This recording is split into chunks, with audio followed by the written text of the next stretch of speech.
আজকে 10 বছর পর বিদেশ থেকে বাড়িতে আসলাম। ঢাকা শহর অনেকটা চেঞ্জ হয়ে গেছে। আগে এখানে একটা বটগাছ ছিল, আমরা বন্ধুরা মিলে আড্ডা দিতাম। বাহ, একটা রেস্টুরেন্টও হয়েছে। অনেক ক্ষুধা লেগেছে, সামনে গিয়ে রেস্টুরেন্টে কিছু খেয়ে নিই। কে এটা? বাবা রাফেল? বিদেশ গিয়ে তো আমাদের ভুলেই গেছো। চাচা, এটা কোনো কথা বললেন? ভুলিনি গো চাচা, আপনাদের কথা আমার ঠিকই মনে পড়ে। চাচা, আমাকে অনেক ক্ষুধা লেগেছে।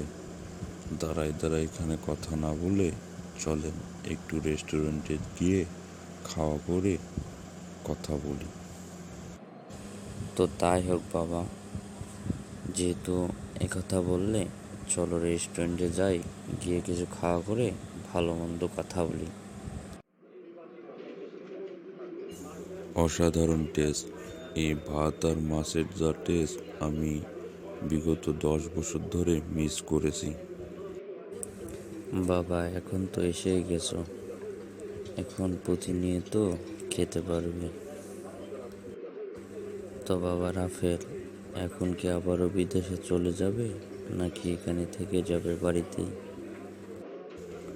না চাচা, আর যাব না বিদেশে। মনে মনে মনস্থ করেছি এখানে একটা ব্যবসা বাণিজ্য করব।